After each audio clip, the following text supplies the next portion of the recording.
Hello, hello, hello. Hey, everybody. How's it going? It is Matt, and it is Scary Saturday, and I am back at you with yet another review.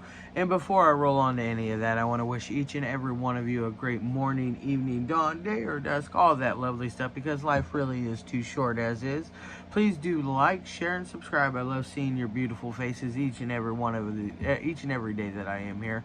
I know it is a lot lately, but I have been extremely booked, which is awesome. I am definitely not complaining. I have lots and lots and lots of stuff to review for you guys. So I am constantly signing up new directors daily, it seems like. So the next 3 weeks, 3 weeks to a month, I am booked. So definitely look for all kinds of goodies to come down the pike. Also, one last thing, check out the information in the description box. I give you your brief synopsis, which I will admit I never write that. I usually get that from either the back of the box, IMDb, or Google, or just wherever I find a good enough synopsis that makes sense, that isn't purely like written by a 5-year-old or me. Because I am a terrible writer. I'm a talker, not a writer. I also give you your starring cast, your director, runtime of the cut I'm watching, along with an MPAA rating, if there is one that exists, which there usually isn't.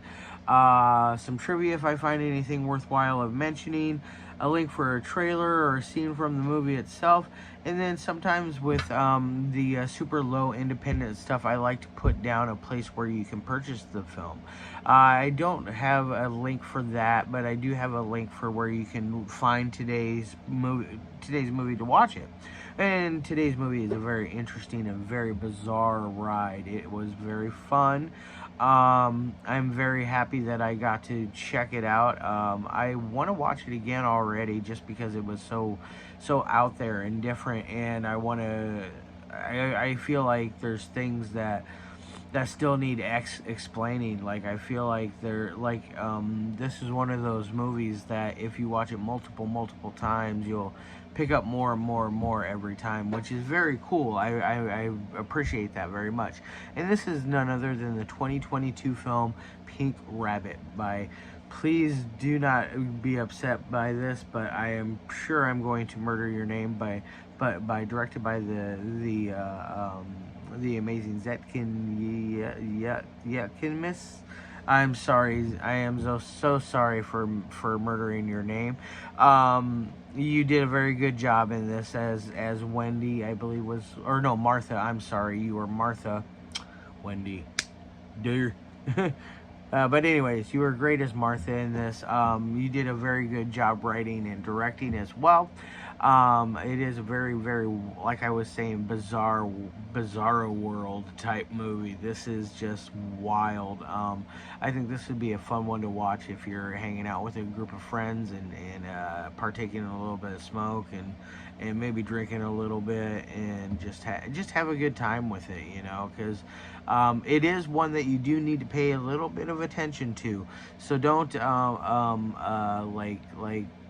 look at your phone too much or get yourself distracted, because otherwise you're going to miss things, because there is lots of little key points that if you miss it, you will be lost. I rewound it a couple of times because there was a couple of things I was like, now wait a second, what did I just miss? But anyways, now what is Pink Rabbit about? Pink Rabbit is about this woman named Martha, who is in her mid-30s. She's heading to work. She works for this guy named Mr. Brown. Not me though, unfortunately. Darn. I wouldn't be this big of a jerk of a boss, because this guy was kind of an asshole. But Mr. Brown is a very domineering, very kind of a jerk boss.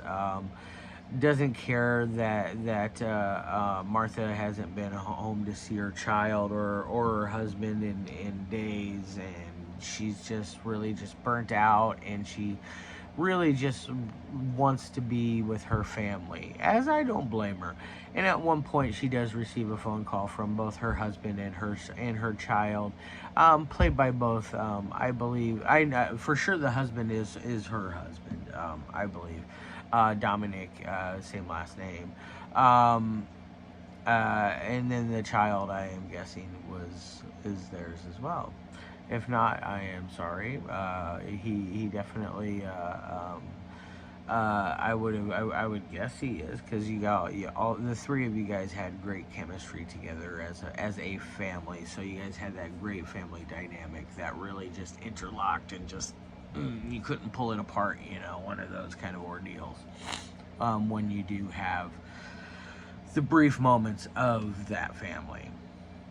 So she gets this phone call. Her son wants her family, husband and her son want her to come home for dinner, and her son wants her to tuck him in for bed, and all that great stuff, and makes her promise. She excuse me, got a tickle in my throat. She eventually decides to leave. As she leaves, she gets kind of in this weird situation where she's with these two men that she gets basically, she's driving down the road and her van disappears, and then all of a sudden she disappears, like, it's weird. It's like she just vanishes, and there's this pink like smoke poof. It's really kind of a cool effect. There's very cool digital effects in this, as well as along with some cool practical effects as well.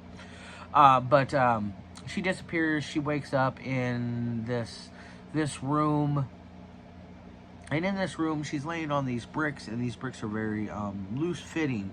So whenever she moves, they make noise, and outside of this room are two men, and these two men are a father and a son, and these two men are, believe it's 1865, I believe is what year they believed it was, 1860s. It was 1800s either way. They were both cannibal. They both are cannibals. They're a father-son duo, and basically what happens is they had abducted her. They want to eat her. She tries to leave, or tries to escape at one point, but while they think she's still sleeping. Blah blah blah blah. Eventually they find out that she's trying to escape. They get her out, and they have this whole little dialogue between each other, which is very interesting, where they talk about the Great Famine and how the dad basically he had cut off his leg to feed his family, which his wife and his other son died during the Great Famine. So it was just him and his other son. I believe his name was Caleb. But they were both, like I said, cannibals. They would capture and kill and cook and eat whoever that came along their way. While she's on this adventure, she sees this guy dressed as a pink rabbit. He tells her all these. Ooh, excuse me. It's early, but he tells her these things that basically that she's in a game. Life is not what she is. Life is basically not what it seems to be. Is what I get from it. And from this, she eventually kills these two dudes. She's on her way. She meets other people along the way, and one of them is a gypsy lady who she plays both parts, both the gypsy fortune teller-esque type lady who has a mutant brain. It's kind of funny. She takes off her turban looking, her scarf or headpiece, whatever, her hat thing that she was wearing, and she has this mutant brain thing going on, and so there's a thing between them, and she eventually kills her, and unfortunately a poor cat, But it's all done very, very kind of tongue-in-cheek style. Excuse me. Sorry, guys. I'm not bored because of the review or the movie. I'm just tired. It's been a long, long morning already. Yes. But anyways, so she eventually gets herself arrested. And all the while, she's still seeing visions of this guy, this pink rabbit. And then when she does get arrested, she does not see him anymore. The police tell her that she is essentially, basically, doing all this herself, and it is one of those things that she is really. There's video footage of her killing this gypsy lady, and she's wearing this beanie as this pink rabbit man is wearing, and so essentially they know that she's a killer. She is kind of goofy in the brain about it. She still insists that everything is still just a game. Eventually, again, the Mr. Pink Rabbit shows up. Mr. Rabbit shows up, and she finds out that she has a weapon, and she eventually kills our police officer, and she escapes. And then she finally gets home, and we have a very interesting ending. And I gotta say, this one was an ending I kind of saw coming.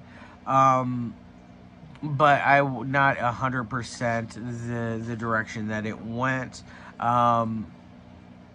This movie was not really one I would say is predictable at all. It is very surreal and different and just out there. And I can't stress enough that it's one of those that it's going to be one that you really have to pay attention to.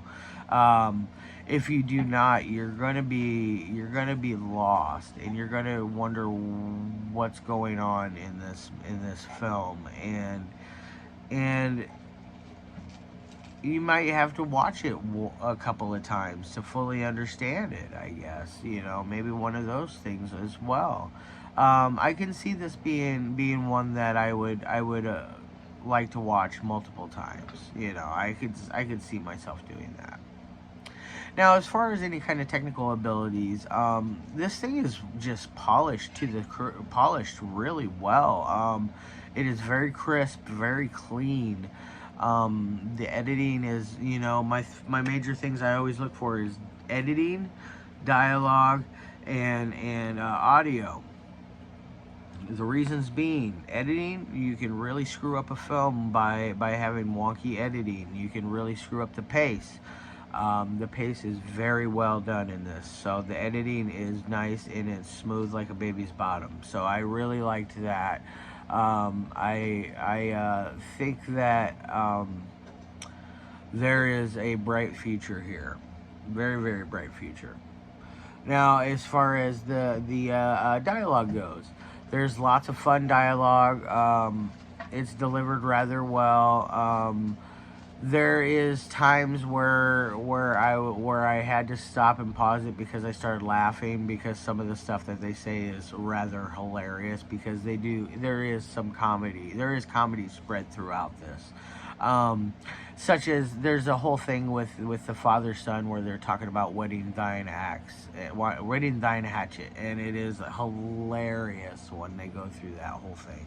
I don't know what it is about that whole dialogue between whetting thine hatchet that made me laugh so hard, but it did. It was just absolutely just hilarious. Now, as far as audio goes, there is no audio difficulties.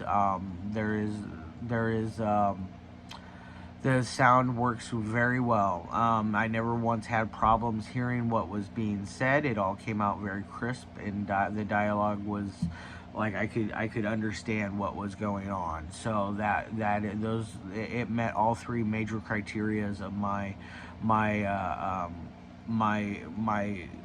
things that I pay most attention to, other than, you know, plot development. Acting is one of those things that I overlook a lot of times, because a lot of the underground independent films, B-movie films that I cover, don't have great actors in it, and that's perfectly okay, because the world is not made of Leonardo DiCaprio's and Meryl Streep's and Sandra Bullock's and all those other people's.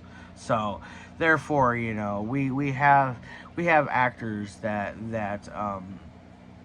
can range in the films that I cover. So it's one of those things that I easily overlook. And plus, I prefer an unknown actor over a known actor 9 times out of 10. So there's that. Now, as far as any kind of ratings on that 1 through 5 scale goes, this thing's going to get a pretty good score. I'm giving this a 4 out of 5. This has been a solid week for reviews. I've had great films all week long. I have not had one that I was like, over. I think everything has gotten 3.5 to 4s. It's been solid. So, yeah, definitely run on out, check out Pink Rabbit. Maybe get a hold of Zetkin herself, and maybe purchase a copy. I don't know. All right, love you guys' faces. I'm gonna get the hell out of here. I'll be back at you tomorrow with some White Gardenia. Actually, it's going to be more than just White Gardenia. It's the Vorgor anthology film from Tetra Video, which has White Gardenia in it, along with other directors as well as Damiziano Cristofaro and several others. So definitely tune in tomorrow as well. All right, guys. Love your faces as always, and as usual.